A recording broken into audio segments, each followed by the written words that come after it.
Olá, nessa aula eu vou falar sobre sinais e sistemas discretos no tempo, tá? Aqui como a introdução, sinal é qualquer coisa que contém informação sobre o estado do comportamento de um sistema físico, um fenômeno físico, como por exemplo o sinal de voz, tá?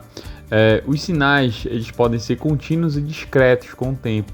Quando a gente trabalha com processamento digital de sinais, a gente está interessado na segunda classe, que são os sinais discretos no tempo, tá? Então a diferença dos discretos é que o sinal não existe para um intervalo contínuo, né? Não vai ter uma variável contínua com o tempo, mas sim variáveis discretas com o tempo, tá? Então nosso interesse é em sinais discretos com o tempo. Então na figura A gente tem aí um sinal contínuo com o tempo, na figura B o sinal amostrado e embaixo um zoom aí, um pedacinho da figura, né? Então tem vários impulsos aí, o sinal X de menos 2, menos 1, 0, 1, 2 aí deslocando com o tempo, tá? Em seguida, sinais discretos no tempo, né? E aí qualquer sinal que seja discreto no tempo, ele pode ser escrito com uma somatório de impulsos. Então a função impulso unitário discreto é importante a gente entender, é uma função que está na origem com amplitude igual a 1. Fora da origem, essa função vale nada, né? Vale zero. É a função delta, nesse caso delta de n. Assim como a gente tem para o caso contínuo, delta de t, a notação comum que é usada. E se eu tiver um impulso deslocado, por exemplo, a posição k, aí fica delta de n menos k. Então o sinal seria um sinal valendo 1 apenas na posição k. Essa função impulso também é chamada de função delta de Dirac. Então, qualquer sequência discreta, ela nada mais é que uma sequência de impulsos com amplitudes escalonadas ou amplitudes moduladas, né? Então, um sinal x de n pode ser representado pelo somatório de k variando de menos infinito a infinito, x de k vezes delta de n menos k, onde x de k são os números que vão modular a amplitude de delta, né? Delta tem amplitude 1, aí vezes o x de k, que vai ser 1, 2, menos 1, menos 2, assim por diante, tá? Outra interpretação dessa equação matemática aí é que o x de n é a convolução, né? E x de n com impulso. Qual é a convolução de um sinal com impulso? É o próprio sinal, tá? Uma propriedade lá da convolução. Ou uma função também importante para o nosso estudo é a função degrau. Por definição, uma definição matemática, assim como a função impulso é uma definição matemática, a função degrau é uma função que existe no caso discreto, né? U de n, né? U do degrau existe a partir de zero e vai para infinito. Tá? N maior ou igual a zero para infinito com amplitude 1. E aí se tu tiver um degrau começando em K, né, como na outra figura aí, e aí vai de K para infinito, né, os valores de tempo discreto com amplitude 1 sempre. Então uma outra interpretação é que o degrau ele pode ser escrito como uma somatória de impulsos, só que começando a partir de zero, tá? E o impulso ele pode ser definido por duas funções degrau, né? Uma função degrau que começa na origem e uma função degrau que começa em 1, deslocado. Aí se tu subtrai a função que está começando em 0, ela vai de 0 a infinito com amplitude 1. A função degrau que começa no ponto 1, ela começa em 1 e vai para infinito. Se tu subtrair uma da outra, aí vai dar 1, a diferença vai dar um impulso exatamente na origem. Só um impulso na origem que não vai ser igual a zero, o resto tudo vai se anular. A função exponencial agora, né? A função exponencial é uma outra função que a gente pode usar bastante, assim como a senoidal, né? São as duas funções que a gente usa bastante. A senoidal a gente pode ter aí uma exponencial decrescente, como nessa figura, ou uma exponencial crescente, tá? Vai depender do valor do alfa ou do valor do n, né? Se o alfa for um número maior que 1 e o n for positivo, aí é uma função crescente. Se o alfa for um número uma fração, por exemplo, meio, e o n for positivo, aí a função vai ser decrescente, tá? A função senoidal, aqui nesse exemplo, a gente tem um cosseno de ômega 0, a cosseno de ômega 0 n mais φ. O a seria a amplitude, né? Se não tiver esse a aí, o sinal vai seguir a amplitude máxima do cosseno, que é de menos 1 a 1. O ômega 0 é a frequência angular, a velocidade que o sinal está oscilando, né? N é o tempo que está passando e o φ é a fase, se tiver, tá?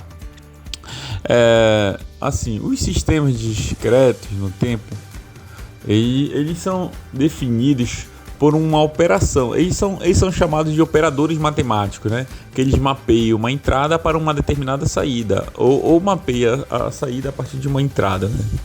Então aí, nesse exemplo, y de n é igual à transformação que é o sistema de x de n, que é a entrada do sistema. Então y é saída, x de n é entrada, vai passar por uma transformação. Aí os sistemas eles podem ser sem memória, sistemas lineares, invariantes com tempo, causal, estável. A gente vai discutir um pouquinho sobre cada um desses aí. Sistema sem memória, começando a falar logo dele, é aquele sistema que a saída depende só do valor da entrada. Por exemplo, y de n0 só depende de x de n0, y de n1 só depende de x de n1, tá? Sistemas lineares. Sistemas lineares, eles têm que atender dois princípios: o princípio da homogeneidade e da sobreposição. A homogeneidade é se eu jogar, por exemplo, um x na entrada, eu vou ter na saída um y. Agora, se eu pegar o x da entrada e multiplicar por uma constante, a saída vai estar sendo multiplicada pela mesma constante, a homogeneidade. A linearidade, se eu tenho um x1 na entrada e pego um outro sinal, x2, jogo os dois na entrada do sistema. E se na saída eu conseguir separar a saída do x1 chamando de y1 e a saída do x2 chamando de y2 e somar as duas, né? Isso quer dizer que o sistema é linear. O sistema invariante no tempo significa que eu tenho x de n e vai me dar um y de n. Agora, se eu pegar a entrada e deslocar por um determinado valor, por exemplo, por 10 segundos, a saída também vai estar deslocada por 10 segundos. Aí mostra que o sistema é invariante com o tempo. O sistema causal. O sistema causal é aquele que só depende da entrada atual e das entradas anteriores. Ele não depende de entrada futura para determinar a saída. Tá? Então, é assim, a matéria da prova. Matéria de uma prova, a gente considera que é até a matéria onde o professor marcou. Até a data. Olha, o professor diz, olha, a matéria vai até aqui, né? Daqui para trás. O professor não vai dizer, olha, a matéria do final do ano vai cair na prova de hoje. Então, isso não é comum acontecer. Então, o sistema causal é aquele que a saída ela só depende da entrada atual e das entradas passadas. Um sistema estável é aquele que considera que tu tem uma entrada limitada, x de n, por exemplo, menor ou igual a um valor b de x aí, que não pode ser infinito, tá? Aí tu passa pelo sistema, a saída também vai estar limitada, vai ser um valor b de y aí que vai ser menor que infinito. Então, entrada limitada produz saída limitada, tá? Continuando falando um pouquinho sobre isso. Então, o sistema ele é estável, que a gente chama aí de Bible, né? Bounded input e bounded output stable. Então, bounded significa limitada. Então, entrada limitada, saída limitada. Tá? Se a entrada for limitada, vai produzir saída limitada. Então, o sistema ele é estável. Tá? E sistema é linear, LTI, né? IT, né? No inglês é Linear Time Invariant, né? Sistema invariante com o tempo. Então, o que acontece? Ele tem que ser menor que infinito, né? A resposta do impulso do sistema ele tem que ser somável, tá? Então, se tu pegar todos os valores do sistema, não pode dar infinito, tá? Então, aí o sistema também é estável, tá?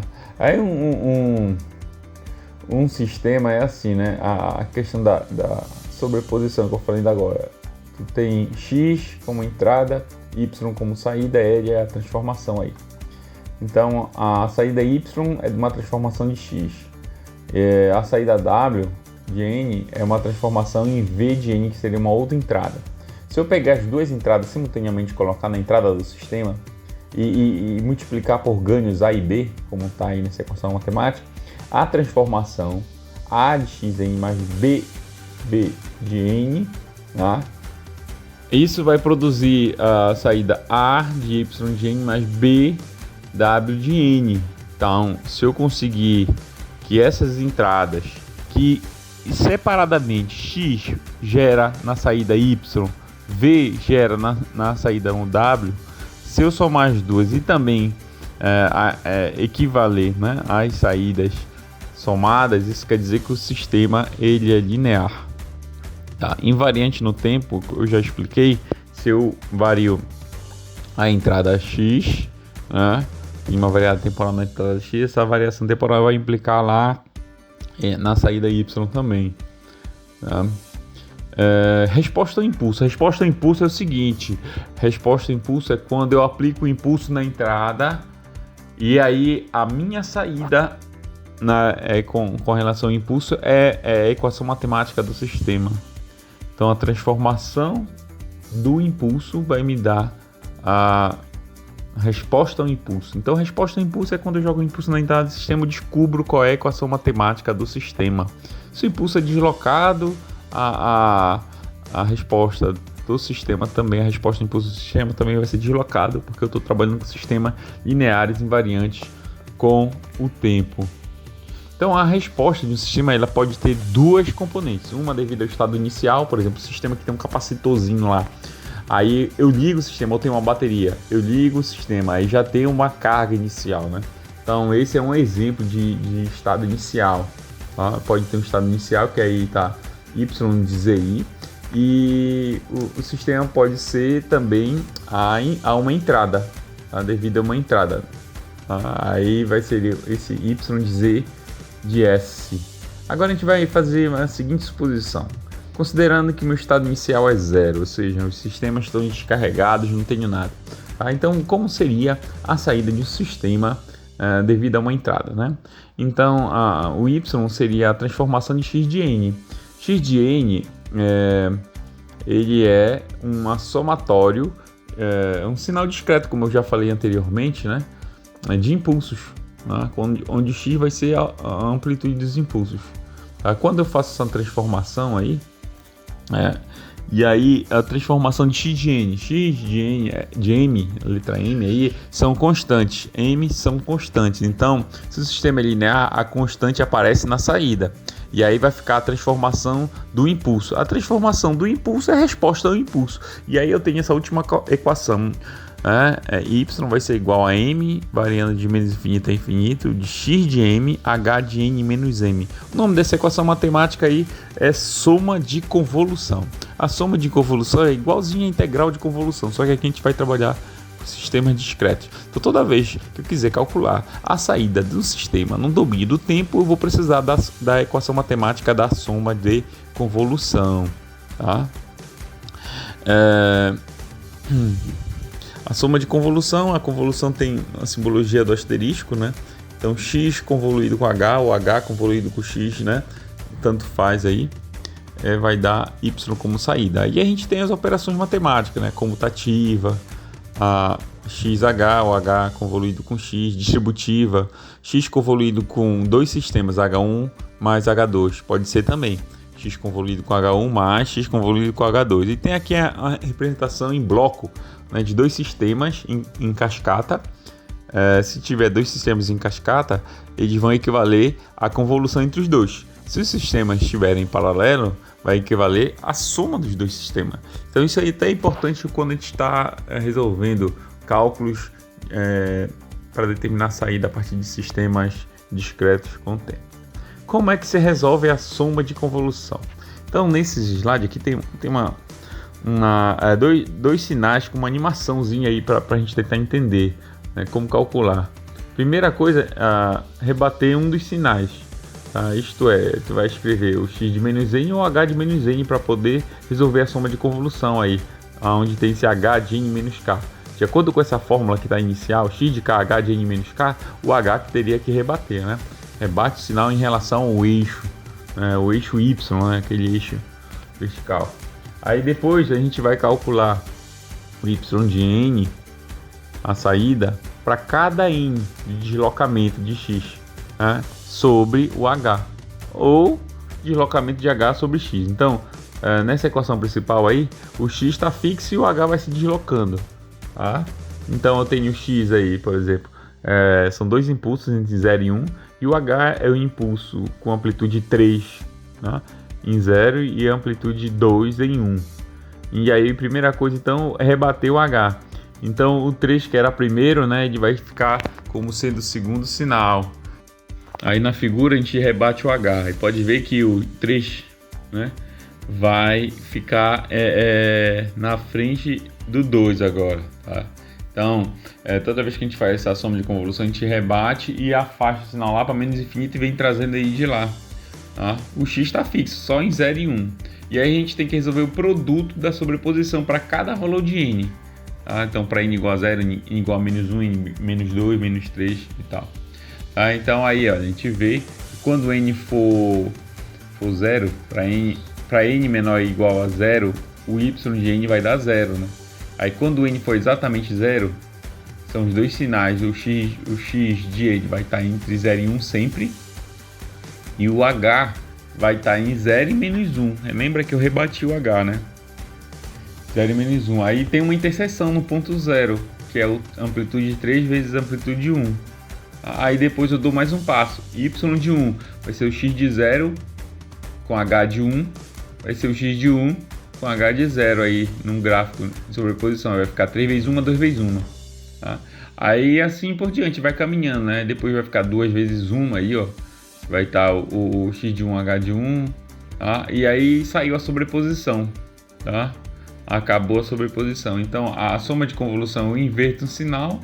Depois eu vou caminhando passo a passo o sinal. Aí calculo a primeira sobreposição, aí depois eu tenho duas sobreposições, aí uma sobreposição e acabou. Então as etapas da convolução é sempre assim: um sinal ele não está em cima do outro, depois ele começa a interseção e começa a passar por cima do outro, depois ele está em cima e depois ele está saindo de cima do outro. Então antes que não tem sobreposição é 0, e depois que passa a não ter mais sobreposição também é 0. E aí para cada sobreposição a gente vai fazendo os cálculos detalhadamente. Então só é conta de multiplicação e soma, né? Então é isso aí, essa aula a gente termina com essa soma de convolução. Obrigado.